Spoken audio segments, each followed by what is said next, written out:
അർജുൻ, ഛത്തീസ്ഗഡിൽ 2 കന്യാസ്ത്രീകൾ മനുഷ്യക്കടത്ത് ആരോപിക്കപ്പെട്ട് അറസ്റ്റിലായി. അവർക്ക് ജാമ്യവും ലഭിച്ചില്ല. ഈ വിഷയം നടക്കുന്നത് ഛത്തീസ്ഗഡിലാണ്. എന്നാൽ പോലും ഇതിലാകെ പെട്ടിരിക്കുന്നത് കേരളത്തിലെ BJP ആണ്.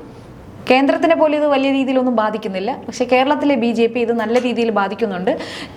കേരളത്തിലെ സംസ്ഥാന അധ്യക്ഷൻ രാജീവ് ചന്ദ്രശേഖർ നടത്തിയ പ്രതികരണങ്ങൾ, അതിനെ തുടർന്ന് NDAയിലെ ഘടകകക്ഷികളുടെ പ്രതികരണങ്ങൾ, ഇതെല്ലാം ഈ ബാധിച്ചിരിക്കുന്നത് കേരളത്തിലെ BJPയെ തന്നെയാണ്. ഇത് എങ്ങനെയാണ് അർജുൻ ഇതിനെക്കുറിച്ചൊന്ന് വിലയിരുത്തുന്നത്? നമുക്കറിയാമല്ലോ, ഇപ്പോൾ ഈ കഴിഞ്ഞ ലോക്സഭാ തെരഞ്ഞെടുപ്പിൽ ഈ തൃശ്ശൂർ കോൺസ്റ്റിറ്റ്യുവൻസിയുമായി ബന്ധപ്പെട്ടുകൊണ്ട് സുരേഷ് ഗോപി ജയിക്കാനായിട്ടുണ്ടായിരുന്ന ഘടകമെന്ന് പറയുന്നത് അവിടെ ഭൂരിപക്ഷം മണ്ഡലങ്ങളിലും വരുന്ന ക്രിസ്ത്യൻ കമ്മ്യൂണിറ്റിയുടെ വോട്ടുകളായിരുന്നു. അപ്പോൾ ഏറെ നാളുകളായി BJP പയറ്റി വരുന്ന ഒരു തന്ത്രമായിരുന്നു കേരളത്തിലെ ന്യൂനപക്ഷങ്ങളെ തമ്മിലടിപ്പിച്ചുകൊണ്ട് നേട്ടം കൊയ്യുക എന്നുള്ളത്. ഇന്നിപ്പോൾ അതിനിപ്പോൾ ഒരു വിലങ്ങുതടിയായിരിക്കുകയാണ് ഈ കന്യാസ്ത്രീകളുടെ അറസ്റ്റ് എന്ന് പറയുന്നത്. അതിന് ഒരുപാട് തീവ്രമായിട്ട് ചിന്തിക്കുന്ന മുസ്ലിം വിരോധം ആളിക്കത്തിക്കുന്ന കാസ പോലുള്ള സംഘടനകളെ അവർ അതിനുവേണ്ടി ഉപയോഗിച്ചിരുന്നു എന്നുള്ളത് തന്നെയാണ് വ്യക്തമാക്കുന്നത്. ഇപ്പോൾ നമുക്കറിയാം, ഈ ഒരു അറസ്റ്റുമായി ബന്ധപ്പെട്ടുകൊണ്ട് കേരളത്തിലെ BJP നേതാക്കന്മാർ പലരും മെല്ലെയാണ് പ്രതികരിക്കുന്നത്. പക്ഷേ നമുക്കറിയാം, ഈ പറയുന്ന ഹിന്ദു ഐക്യവേദിയുടെ നേതാക്കന്മാരും അതോടൊപ്പം തന്നെ മറ്റു VHPയുടെ നേതാക്കന്മാരും അവർ ആ രീതിയിലല്ല ഈ പറയുന്ന അഭിപ്രായം പറയുന്നത്. നമുക്കറിയാം, ഹിന്ദു ഐക്യവേദിയുടെ നേതാവായിട്ടുള്ള RV ബാബു ഒക്കെ അദ്ദേഹമൊക്കെ തുറന്നു പറയുന്നത് ഈ പറയുന്ന ക്രൈസ്തവ സഭയുടെ പരമോന്നത ലക്ഷ്യം തന്നെ മതപരിവർത്തനമാണ് എന്നുള്ള രീതിയിലാണ് തുറന്നു പറയുന്നത്. അതുമാത്രമല്ല, ഈ കഴിഞ്ഞ ഇടയ്ക്കാണ് K. സുരേന്ദ്രൻ ഒരു FB പോസ്റ്റ് നമ്മൾ ശ്രദ്ധിച്ചത്. അത് അദ്ദേഹം പറയുന്നത് ഈ പറയുന്ന പോലെ കേരളത്തിൽ പോലും വലിയ തോതിൽ മതപരിവർത്തനം നടക്കുന്നു എന്നുള്ളതാണ് അദ്ദേഹം പോലും പറയുന്നത്. അപ്പോൾ നമുക്ക് മനസ്സിലാവുന്നത് കേരളത്തിൽ BJP നേതാക്കൾക്കിടയിൽ പോലും ഭിന്നസ്വരങ്ങൾ ഉണ്ട് എന്നുള്ളത് നമ്മൾ അറിയേണ്ടതാണ്. പിന്നെ BJPയെ സംബന്ധിച്ചിടത്തോളം ഈ പറയുന്ന BJP എന്നുള്ള പാർട്ടി മുന്നോട്ട് വെക്കുന്നത് ഹിന്ദുത്വ പ്രതിശാസ്ത്രം തന്നെയാണ്. നമ്മൾ എത്രയൊക്കെ മതേതരത്വം പറയാൻ ശ്രമിച്ചു കഴിഞ്ഞാലും അവർ മുന്നോട്ട് വെക്കുന്നത് ആ ഒരു ഹിന്ദുത്വ പ്രതിശാസ്ത്രം തന്നെയാണ്. പിന്നെ കേരളത്തിൽ ക്രിസ്ത്യൻ വോട്ട് നേടേണ്ടത് കൊണ്ട് മാത്രമാണ് അവർ ഈ പറയുന്ന PR സ്റ്റണ്ടുമായിട്ട് ഈ പറയുന്ന അരമനകൾ തോറും കയറി നിറങ്ങുന്നതും അതോടൊപ്പം തന്നെ ഈ പറയുന്ന കന്യാസ്ത്രീകളെയും ഈ പറയുന്ന മറ്റു അച്ഛന്മാരെല്ലാം പ്രീതിപ്പെടുത്താൻ വേണ്ടി മാത്രമാണ് അവർ ഈ പറയുന്ന പോലെ അഭിനയിക്കുന്ന ഒരു നാടകത്തിൻ്റെ ഭാഗമായിട്ടായിരുന്നു അവർ നടത്തി വരുന്ന ഈ PR സ്റ്റണ്ടുകളെല്ലാം തന്നെ. പക്ഷേ അവരുടെ പ്രതിശാസ്ത്രം മാറുന്നില്ലല്ലോ ഈ പറയുന്നു. അങ്ങനെയാണ് ഈ രാജീവ് ചന്ദ്രശേഖർ ഈ കേരളത്തിലെ BJP അധ്യക്ഷനാണ്. അദ്ദേഹം നടത്തിയ ആ പ്രതികരണം ശരിക്കും പറഞ്ഞാൽ ഈ കേരള BJPയിൽ ഭിന്നത ഉണ്ടാക്കാൻ കാരണമാവും എന്ന് കരുതുന്നുണ്ടോ? അത് തീർച്ചയായിട്ടും നമ്മൾ K. സുരേന്ദ്രൻ്റെ പോസ്റ്റ് കാണുമ്പോൾ തന്നെ വ്യക്തമാണല്ലോ. അപ്പോൾ K. സുരേന്ദ്രൻ തന്നെ വളരെ വ്യക്തമായിട്ട് പറയുന്നുണ്ട്, കേരളത്തിൽ പോലും മതപരിവർത്തനം വ്യാപകമാണ്. സംവരണ സീറ്റിൽ നിന്ന് ജയിക്കുന്ന കാൻഡിഡേറ്റ്സ് പലരും തങ്ങളുടെ ജാതി ദുരുപയോഗപ്പെടുത്തുന്നു എന്നുള്ളതാണ് K. സുരേന്ദ്രൻ പറയുന്നത്. അപ്പോൾ ഈ പറയുന്ന BJP നേതാക്കന്മാർക്ക് പലർക്കും ഈ പറയുന്ന ക്രിസ്ത്യൻ വോട്ട് ലഭിക്കും അല്ലെങ്കിൽ നഷ്ടപ്പെടും എന്നുള്ളത് ഭയം കൊണ്ട് അത് അവർ തുറന്നും പറയാൻ മടിക്കുന്നതാണ് എന്നുള്ളതാണ് കരുതാനായിട്ടുള്ളത്. അല്ലാതെ അവരുടെ പ്രതിശാസ്ത്രം ഒന്നും മാറാൻ പോകുന്നില്ലല്ലോ. പക്ഷേ ഈ പറയുന്ന നമുക്കറിയാം, ഈ പറയുന്ന BJPക്ക് കേരളത്തിൽ അധികാരം പിടിക്കണമെങ്കിലോ ഒരു 10-15 സീറ്റോളം നേടണമെങ്കിലോ ഈ പറയുന്ന ക്രിസ്ത്യൻ വോട്ട് നിർണായകമായിട്ടുള്ള സ്വാധീനമാണല്ലോ. തൃശ്ശൂർ പോലുള്ള മണ്ഡലങ്ങളൊക്കെ നമുക്കറിയാമല്ലോ. അപ്പോൾ അത് മാത്രമല്ല, ഈ പറയുന്ന ക്രിസ്ത്യൻ സഭാ നേതൃത്വത്തിൻ്റെ ഇടയ്ക്കും അതോടൊപ്പം തന്നെ ക്രിസ്ത്യൻ സമൂഹത്തിൻ്റെ ഇടയ്ക്കും വലിയ തോതിൽ മുസ്ലിം വിരുദ്ധത ആളിക്കത്തുന്നുണ്ട്. അപ്പോൾ അതിനെല്ലാം ഉപയോഗിച്ചുകൊണ്ട് അവർക്ക് ഈ പറയുന്ന അധികാരത്തിലേക്ക് കടന്നു വരണമെന്നുണ്ടെങ്കിൽ ഈ പറയുന്ന ഹിന്ദു വോട്ട് മാത്രം പോരാ, ക്രിസ്ത്യൻ വോട്ട് കൂടി ആവശ്യമാണല്ലോ. അപ്പോൾ അതിന് വേണ്ടിയിട്ടുള്ള അവരുടെ ഒരു പൊറോട്ട് നാടകം മാത്രമാണ് ഇത്. ഈ പറയുന്ന നമുക്കറിയാം, ഈ പറയുന്ന ഈ ഹിന്ദു വോട്ടുകൾ മാത്രം സംഘടിച്ചുകൊണ്ട് അധികാരത്തിലേക്ക് വരാൻ കഴിയില്ല എന്ന് BJP നേതൃത്വത്തിന് വ്യക്തമായിട്ട് അറിയാം.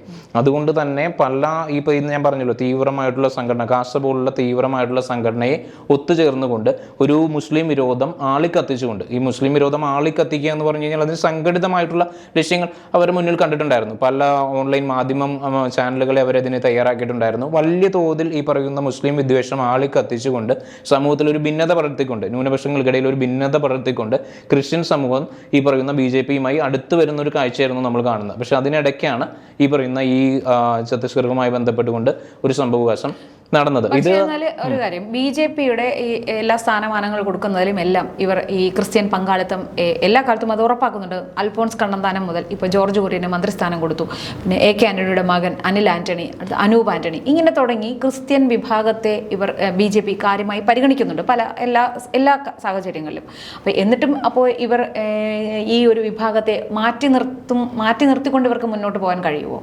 ഒരിക്കലും ഈ പറയുന്ന ഉത്തരേന്ത്യയിൽ പരീക്ഷിച്ച് പോരുന്ന ഒരു ഹിന്ദുത്വ ശൈലി കേരളത്തിൽ പരീക്ഷിച്ച് പോരാൻ കഴിയില്ലല്ലോ BJPക്ക്. കാരണം ന്യൂനപക്ഷങ്ങൾ നിർണായക സ്വാധീനമുള്ള പ്രദേശമാണ് കേരളം. അപ്പോൾ ഉത്തരേന്ത്യയിലടക്കം പ്രതീക്ഷിച്ച് പോരുന്ന അല്ലെങ്കിൽ ആ ഒരു ഹിന്ദുത്വ ബെൽറ്റിൽ അവർ പരീക്ഷിച്ച് പോരുന്ന ആ ഒരു തന്ത്രം കേരളത്തിൽ ഒരിക്കലും നടപ്പാക്കാൻ BJPക്ക് കഴിയില്ല. അപ്പോൾ അതുകൊണ്ട് ആ ഒരു സമൂഹത്തിൻ്റെ വോട്ട് നേടാൻ വേണ്ടിയിട്ടാണ് BJP ഈ പറയുന്ന വ്യക്തികളെല്ലാം തന്നെ കേന്ദ്രമന്ത്രിസഭയിലെല്ലാം ഉൾപ്പെടുത്തിയിരിക്കുന്നത്. നമുക്കറിയാമല്ലോ, യഥാർത്ഥത്തിൽ ഗോൾവൽക്കറുടെ വിചാരധാരയെല്ലാം വളരെ കൃത്യമായി പറയുന്നുണ്ടല്ലോ.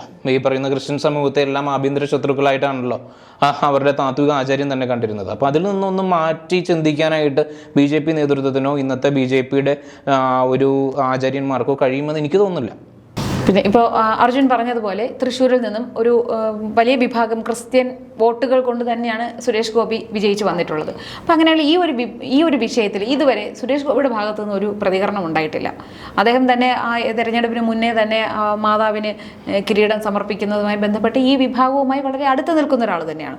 അപ്പോൾ അദ്ദേഹത്തിൻ്റെ ഭാഗത്തു നിന്ന് ഇതുവരെ ഒരു പ്രതികരണം ഉണ്ടാവാത്തത് എന്തുകൊണ്ടായിരിക്കാം? കാരണം അദ്ദേഹത്തിന് സമ്പൂർണ്ണമായിട്ട് ഈ പറയുന്ന BJPയുടെ നേതൃത്വത്തെ തള്ളിപ്പറയാൻ കഴിയില്ലല്ലോ. സമ്പൂർണ്ണമായിട്ട് BJP ചെയ്ത പ്രവൃത്തിയെ സമ്പൂർണ്ണമായിട്ട് തള്ളിപ്പറയാനും കഴിയില്ല.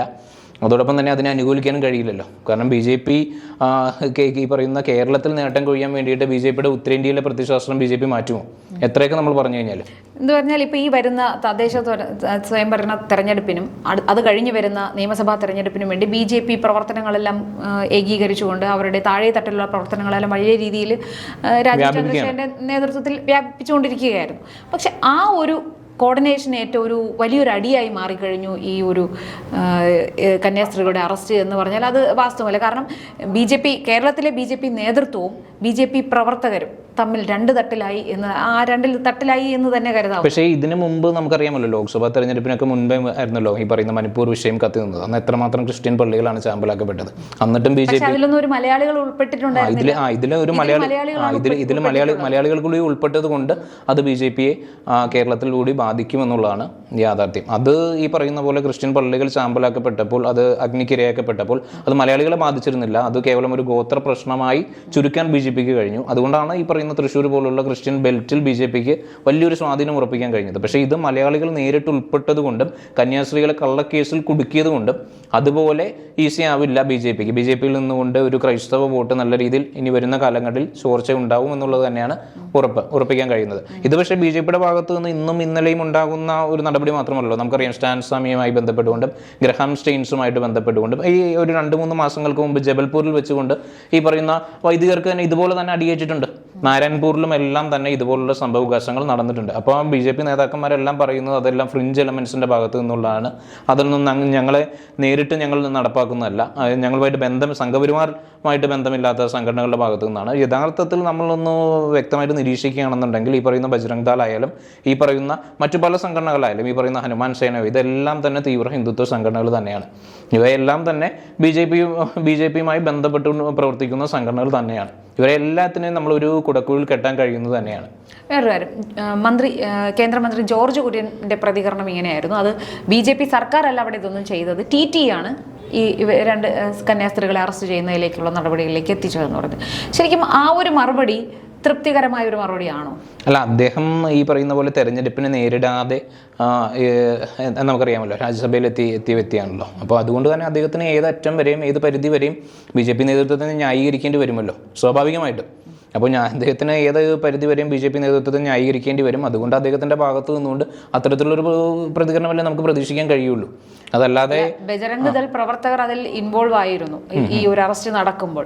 അതിലുപരി ശരിക്കും അതിൽ ഇടപെട്ടത് TT തന്നെയല്ലേ? അപ്പൊ ജോർജ് കുര്യൻ പറയുന്നതിനെ വിമർശിക്കുമ്പോഴും അതിലൊരു വാസ്തവം അല്ല. TT ഇടപെട്ടതിന് ശേഷവും അവിടുത്തെ നിയമത്തിന്റെ കൈകളിലേക്കല്ലേ? നിയമം കയ്യിലെടുത്തത് ബജറംഗ് ദളിന്റെ പ്രവർത്തകരായിരുന്നു. നമുക്കറിയാം, ആ ജ്യോതി ശർമ്മ പോലുള്ള ബജറംഗ് ദളിന്റെ പല നേതാക്കന്മാരും അവർ പറഞ്ഞു, ഇനിയും മതപരിവർത്തനം നടത്തിയിട്ടുണ്ടെങ്കിൽ ഇനിയും ഞങ്ങൾ മർദ്ദിക്കുമെന്നാണ് പറഞ്ഞത്. അതിനെ നിയമപരമായി നേരിടേണ്ടതിന് പകരം ഈ ബജറംഗ് ദൾ പ്രവർത്തകർ അല്ല അത് കൈകാര്യം ചെയ്യേണ്ടത്.